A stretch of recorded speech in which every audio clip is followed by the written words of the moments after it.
ওম শান্তি। আজ 5/2/2025 আজকের বাবার মধুর মহাবাক্য শুনব। বা বলেছেন, মিষ্টি বাচ্চারা, এই শরীররূপী বস্ত্রকে এখানেই ত্যাগ করতে হবে। সেজন্য এর প্রতি আকর্ষণ মিটিয়ে ফেলো, কোনো আত্মীয় পরিজন যেন স্মরণে না আসে। আজকে প্রশ্ন জিজ্ঞেস করেছেন বাবা, যে বাচ্চাদের যোগবল আছে তাদের লক্ষণ কেমন হবে? উত্তরে বলেছেন, কোনো ব্যাপারেই সামান্যতম ধাক্কাও তাদের কাছে আসবে না, কোথাও তাদের অ্যাটাচমেন্ট থাকবে না। মনে করো আজকেও শরীর ত্যাগ করেছে, তার জন্য দুঃখ হবে না, কেননা সে জানে যে ড্রামাতে তার এতটুকুই পার্ট ছিল। আত্মা এক শরীর ত্যাগ করে অন্য শরীর ধারণ করবে। ওম শান্তি। এই জ্ঞান বড়ই গুপ্ত, এতে নমস্কারও করতে হয় না। লৌকিক দুনিয়াতে নমস্কার অথবা রাম রাম ইত্যাদি বলে থাকে। এখানে এসব কথা চলে না, কেননা এটা হলো একটা ফ্যামিলিতে একে অপরকে নমস্কার বা গুড মর্নিং করবে, এটা শোভা পায় না। ঘরে তো খাওয়া দাওয়া করলো, অফিসে গেল, তারপর ফিরে এলো, এটাই চলতে থাকে। এর মধ্যে নমস্কার করার প্রয়োজন পড়ে না। গুড মর্নিং করার ফ্যাশন ইউরোপিয়ানদের কাছ থেকে এসেছে, নয়তো এর আগে এসব ছিল না। কোনো সৎসঙ্গে মিলিত হলে একে অপরের সাথে নমস্কার বিনিময় করে পা ছোঁয়। মাথা নত করে পা ছোঁয়ার এই রীতি নম্রতার জন্য শেখানো হয়। এখানে তো বাচ্চারা, তোমাদের দেহি অভিমানী হতে হবে। আত্মা আত্মাকে কি করবে? তবুও বলতে হয়। যেমন বাবাকে বলবে, বাবা নমস্কার, তখন বাবাও বলেন, আমি সাধারণ ব্রহ্মা শরীর দ্বারা তোমাদের পড়াই, এনার দ্বারা স্থাপনা করাই। কিভাবে? যখন বাবা সামনে আসেন তখন বোঝান, নয়তো সবাই বুঝবে কিভাবে? বাবার সামনে বসে বোঝান, তবেই বাচ্চারা বোঝে। দুজনকেই নমস্কার করে বলে, বাপদাদা নমস্কার। বাইরের কেউ শুনলে অবাক হবে যে কি বলছে বাপদাদা। ডবল নাম তো অনেক মানুষের হয়, তাই না? যেমন লক্ষ্মীনারায়ণ অথবা রাধা কৃষ্ণ, যদিও এরা স্ত্রী পুরুষ একত্রিত, আর এখানে একজন বাপদাদা। এই বিষয় বাচ্চারা তোমরাই বুঝবে। বাবা অবশ্যই বড়ই হবেন। ওই নাম যদিও ডবল, কিন্তু একজনই, তাই না? তাহলে দুটো নাম কেন রাখা হয়েছে? তোমরা জানো এটা হলো রং নাম। কেউ বাবাকে চিনতে পারে না। তোমরা বলো নমস্কার বাপদাদা, বাবাও তারপর বলেন নমস্কার শরীরধারী আত্মিক বাচ্চারা। এত লম্বা সম্ভাষণ শোভা পায় না, কিন্তু শব্দ তো রাইটস আছে। তোমরা এখন শরীরধারী, আবার আত্মিকও। শিব বাবা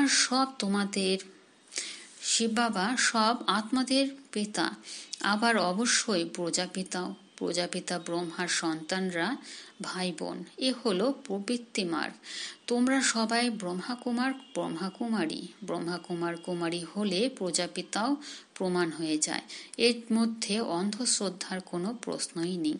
তোমরা বলো ব্রহ্মাকুমারীরা বাবার কাছ থেকে উত্তরাধিকার পেয়ে থাকে, ব্রহ্মার কাছ থেকে প্রাপ্ত করে না।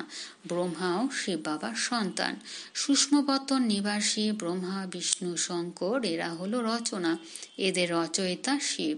শিবের জন্য কথা বলতে পারবে না যে এনার রচয়িতা কে। শিবের রচয়িতা কেউ হয় না। ব্রহ্মা বিষ্ণু শঙ্কর শিব বাবার রচনা। সবার উপরে শিব, সব আত্মাদের পিতা। এখন প্রশ্ন উঠবে, ক্রিয়েটার যখন, তাহলে কবে ক্রিয়েট করেছেন? এ হলো অনাদি। এত আত্মাদের কবে ক্রিয়েট করেছেন এ প্রশ্ন উঠতে পারে না। এই অনাদি ড্রামা এভাবেই চলে আসছে, যার কোনো শেষ নেই। এই বিষয়েও তোমরা বাচ্চারা নম্বর অনুসারে বুঝে থাকো। বিষয় অতি সহজ। এক বাবা ছাড়া দ্বিতীয় আর কারোর সাথে যেন অ্যাটাচমেন্ট না থাকে।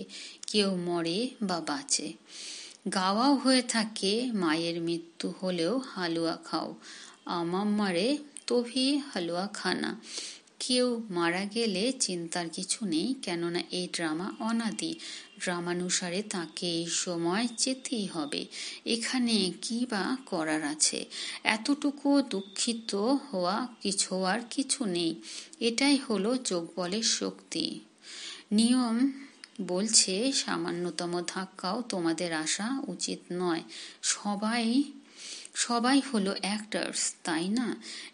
নিজের পার্ট প্লে করে চলেছে। বাচ্চারা, তোমরা জ্ঞান প্রাপ্ত করেছ। বাবাকে আহ্বান করে বলে, হে পরমপিতা পরমাত্মা, তুমি এসে আমাদের নিয়ে যাও। এত সব শরীরের বিনাশ ঘটিয়ে সব আত্মাদের সঙ্গে করে নিয়ে যাওয়া এ তো অনেক বড় কাজ। এখানে কেউ মারা গেলে 12 মাস কাঁদতে থাকে। বাবা তো সঙ্গে করে এত অসংখ্য আত্মাদের নিয়ে যাবেন। সবাই এখানে শরীর ত্যাগ করবে।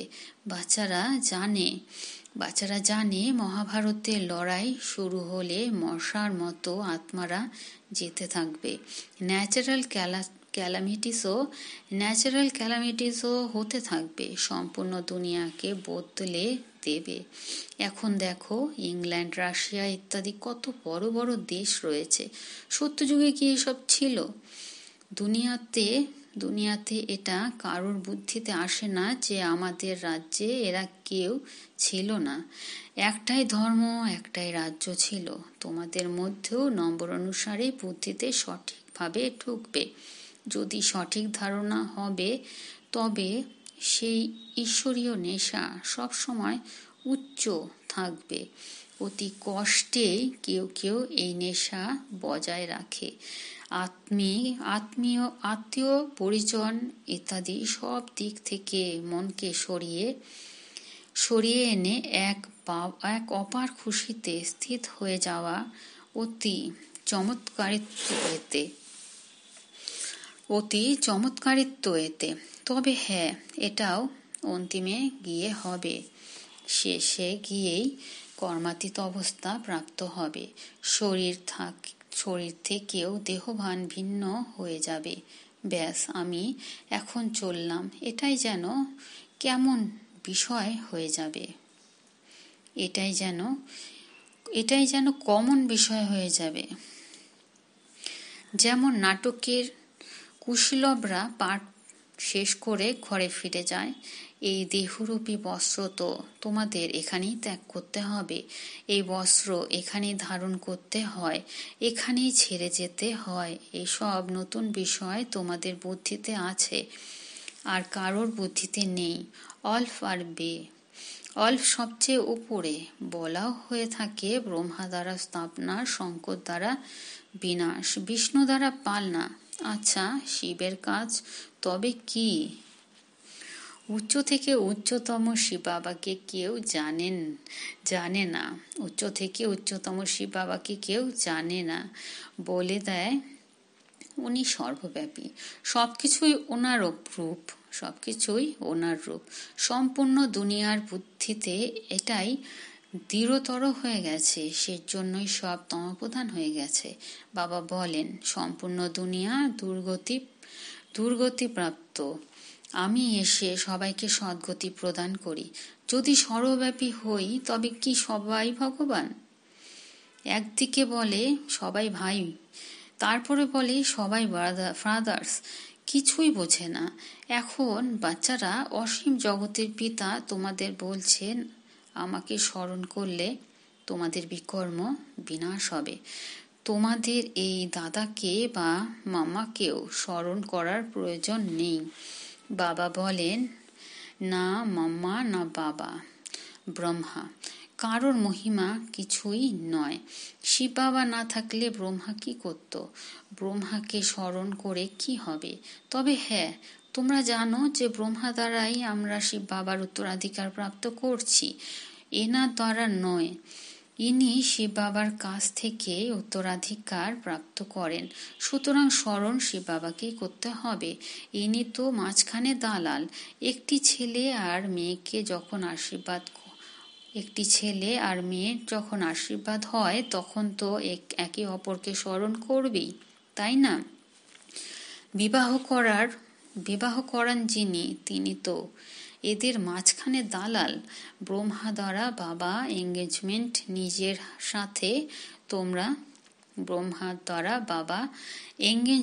নিজের সাথে তোমরা আত্মাদের করিয়ে থাকেন। সেজন্য মহিমাও হয়ে থাকে দালালের মাধ্যমে সদ্গুরু প্রাপ্ত হয়েছে। সদ্গুরু কোনো দালাল নন। সদ্গুরু তো নিরাকার। যদিও গুরু ব্রহ্মা গুরু বিষ্ণু বলে থাকে, কিন্তু ওনারা কোনো গুরু নন। সদ্গুরু এক বাবাই, যিনি সবাইকে সদ্গতি প্রদান করেন। বাবা তোমাদের শিখিয়েছেন, তবেই তোমরা অন্যদেরও রাস্তা বলে দাও। আর বলো যে কোনো কিছু দেখেও দেখো না, বুদ্ধি যেন এক শিব বাবার প্রতি থাকে। এই চোখ দিয়ে যা কিছু দেখছো সব কবরস্থ হবে। স্মরণ এক শিব বাবাকেই করতে হবে, নাকি ব্রহ্মা বাবাকে? বুদ্ধি বলে ব্রহ্মার কাছ থেকেও কিছু উত্তরাধিকার প্রাপ্ত হবে। উত্তরাধিকার তো বাবার কাছ থেকে প্রাপ্ত হবে, যেতেও হবে বাবার কাছে। স্টুডেন্টকে কেন স্মরণ করবে? স্টুডেন্ট তো টিচারকে স্মরণ করবে, তাই না? স্কুলে যারা বিচক্ষণ বাচ্চা হয় তারা অন্যদেরও উন্নতি করতে চেষ্টা করে। বাবাও বলে থাকেন এক দুজনকে উত্তরণের পথে এগিয়ে নিয়ে যাবার চেষ্টা করো, কিন্তু ভাগ্যে নেই, সেজন্যই পুরুষার্থ করে না, অল্পতেই সন্তুষ্ট হয়ে যায়। তাদের বোঝানো উচিত, প্রদর্শনীতে অনেক আত্মারা আসে, অনেককে বোঝালে প্রভূত উন্নতি হয়। নিমন্ত্রণ করেও নিয়ে আসা হয়। অনেক বড় বড় বিচক্ষণ ব্যক্তিরা আসেন, বিনা নিমন্ত্রণেও কিছু মানুষ চলে আসে। কত কে অপ্রয়োজনীয় কথাবার্তা বলতে থাকে। রয়্যাল মানুষদের চালচলনও রয়্যাল হয়। রয়্যাল মানুষ রয়্যালিটির সাথে ভেতরে প্রবেশ করবে, তাদের আচরণের মধ্যেও বিস্তর পার্থক্য থাকে। তাদের চলা এবং বলার মধ্যে কোনো পার্থক্য থাকে না। মেলায় সব রকমের মানুষ আসে, কাউকে নিষেধ করা যায় না। সেই জন্য যে কোনো প্রদর্শনীতে নিমন্ত্রণ কার্ড দিয়ে আমন্ত্রণ জানালে রয়্যাল এবং ভালো ভালো মানুষ আসবে। তারপর তারা অন্যদেরও শোনাবে। কোথাও মহিলাদের জন্য প্রোগ্রাম রাখলে শুধুমাত্র মহিলারাই এসে দেখবে, কেননা অনেক মহিলাই পর্দার আড়ালে থাকে। সুতরাং শুধুমাত্র মহিলাদের জন্য প্রোগ্রাম করা উচিত, কোনো পুরুষ যেন না আসে। বাবা বুঝিয়েছেন, সর্বপ্রথম তোমাদের এটাই বোঝাতে হবে যে শিব বাবা নিরাকার। শিব বাবা আর প্রজাপিতা ব্রহ্মা দুজনেই বাবা, কিন্তু দুজনেই তো এক রকম হতে পারেন না যে দুই বাবার কাছ থেকেই উত্তরাধিকার প্রাপ্ত হবে। উত্তরাধিকার দাদা অথবা বাবার কাছ থেকে প্রাপ্ত হবে।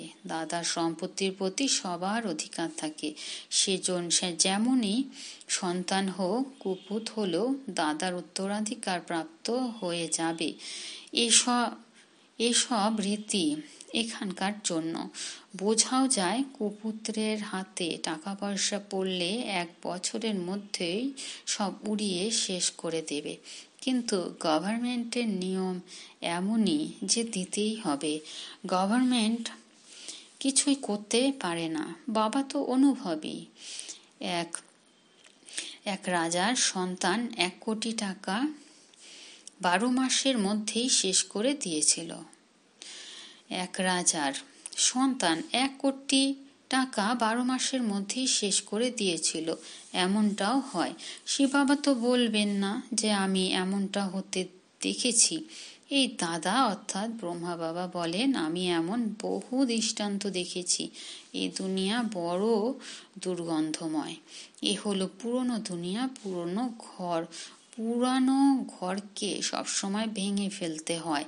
এ লক্ষ্মীনারায়ণের বাদশাহী ঘর দেখো কত চমৎকার।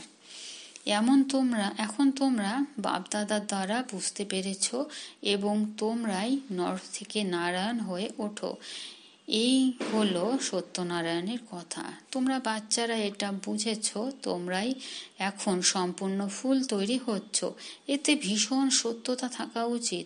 তোমরা দিন দিন উন্নতি প্রাপ্ত করে চলেছ, ফ্লাওয়ার্স হয়ে উঠতে থাকো। বাচ্চারা, তোমরা ভালোবেসে বলে থাকো যে বাপদাদা, এটাও তোমাদের নতুন ভাষা যা মানুষের বুদ্ধিতে আসতে পারে না। বাবা যেখানেই থাকুক না কেন, বাচ্চারা বলবে বাপদাদা নমস্কার। বাবাও রেসপন্স দেবেন রুহানি শরীরধারী বাচ্চাদের নমস্কার। কেউ শুনলে বলবে এ তো নতুন কথা, বাপদাদা একসাথে কিভাবে বলবেন? বাবা আর দাদা দুজন কখনো এক হয় নাকি? নামও দুজনের আলাদা, শিব বাবা, ব্রহ্মা বাবা। তোমরা এই দুজনেরই সন্তান। তোমরা জানো এনার ভেতরে, অর্থাৎ ব্রহ্মা বাবার ভেতরে শিব বাবা বসে আছেন।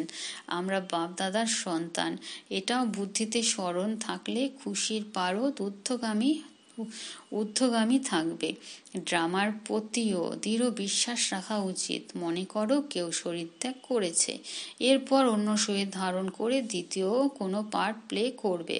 প্রত্যেক আত্মা অবিনাশী পার্ট পেয়েছে, এর মধ্যে বিচলিত হওয়ার কিছু নেই।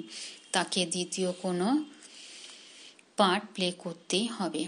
তাকে তো আর ডেকে ফিরিয়ে আনা যাবে না। ড্রামা, তাই না? এতে কান্নাকাটি করার কোনো ব্যাপার নেই। এমনই অবস্থা যারা প্রাপ্ত করতে পারে তারাই নির্মোহী রাজা হয়। সত্যযুগে সবাই নির্মোহী মোহজিৎ হয়। এখানে কেউ মারা গেলে কত কান্নাকাটি করে। বাবাকে পেয়েছি যখন, আর তো কান্নাকাটি করার প্রয়োজন নেই। বাবা কত সুন্দর পথ বলে দিয়েছেন। কন্যাদের জন্য তো খুব ভালো। তোমাদের লৌকিক পিতা অযথা কত পয়সা খরচ করে, আর তোমরা গিয়ে নরকে পড়ো। বরং বলো যে আমি এই পয়সা দিয়ে রুহানি ইউনিভার্সিটি বা হসপিটাল খুলব। অনেকের কল্যাণ করলে তোমাদেরও পুণ্য আমারও পুণ্য হবে। বাচ্চারা নিজেরাই উৎফুল্ল থাকে এই ভেবে যে আমরা ভারতকে স্বর্গ বানাবার জন্য তন মন ধন সব উৎসর্গ করব। এমনই ঈশ্বরীয় নেশা থাকা উচিত। দিতে হলে দাও, না দিতে হলে দিও না। তোমরা নিজেদের কল্যাণ আর অনেকের কল্যাণ করতে চাও না, এতটাই খুশি থাকা উচিত। বিশেষ করে কুমারীদের তো এগিয়ে আসা উচিত। আচ্ছা, ধারণার জন্য মুখ্য সার: 1. নিজের আচরণের রয়্যালিটি থাকা উচিত। সুন্দর আচরণের সাথে কথা বলা উচিত। নম্রতার গুণ ধারণ করতে হবে। 2. এই চোখ দিয়ে যা কিছু দেখছো সব কবরস্থ হবে, সেজন্য সবকিছু দেখেও না দেখার ভান করে থাকা উচিত। এক শিব বাবাকেই স্মরণ করতে হবে, কোনো দেহধারীকে নয়। আজকের বরদান: মাস্টার জ্ঞানসাগর হয়ে পুতুল খেলা সমাপ্ত করে স্মৃতি তথা সমর্থ স্বরূপ হব। বিস্তারে বলেছেন, যেরকম ভক্তিমার্গে মূর্তি বানিয়ে পূজা ইত্যাদি করে, তারপর সেই মূর্তিকে জলে ডুবিয়ে দেয়, তো এটাকে তোমরা পুতুল পূজা বলে থাকো। এই রকম তোমাদের সামনেও যখন কোনো নির্জীব অসার কথা, ঈর্ষা, অনুমান, আবেশ ইত্যাদি আসে, আর তোমরা তার বিস্তার করে অনুভব করো বা করাও যে এটাই হলো সত্য, তো এই দ্বারা তোমরা তার মধ্যে প্রাণ ভরে দাও। তারপর তাকে জ্ঞানসাগর বাবার স্মরণের দ্বারা অতীতকে বিন্দু লাগিয়ে স্বর্ণতির ঢেউয়ে ডুবিয়ে থাকো। কিন্তু এতে টাইম তো ওয়েস্ট হয়ে যায়, তাই না? এই জন্য প্রথম থেকে মাস্টার জ্ঞানসাগর হয়ে স্মৃতি তথা সমর্থি ভবর বরদানের দ্বারা এই পুতুলের খেলাকে সমাপ্ত করো। আজকে স্লোগান: যে সঠিক সময়ে সহযোগী হয় তার একের পদম গুণ ফল প্রাপ্ত হয়। যে সঠিক সময়ে সহযোগী হয় তার একের পদম গুণ ফল প্রাপ্ত হয়। অব্যক্ত ইশারা, একান্ত প্রিয় হও, একতা আর একাগ্রতাকে ধারণ করো। বা বলেছেন যে সমস্ত রাজনেতারা বা ধর্মনেতারা আছে তাদেরকে পবিত্রতা আর একতার অনুভব করাও। এটারই কম থাকার কারণে দুটি সত্তা দুর্বল হয়ে গেছে। ধর্মসত্তাকে ধর্মসত্তাহীন বানানোর বিশেষ পদ্ধতি হল পবিত্রতাকে সিদ্ধ করা আর রাজ্য সত্তার মাধ্যমে একতাকে সিদ্ধ করা। আচ্ছা, ওম শান্তি।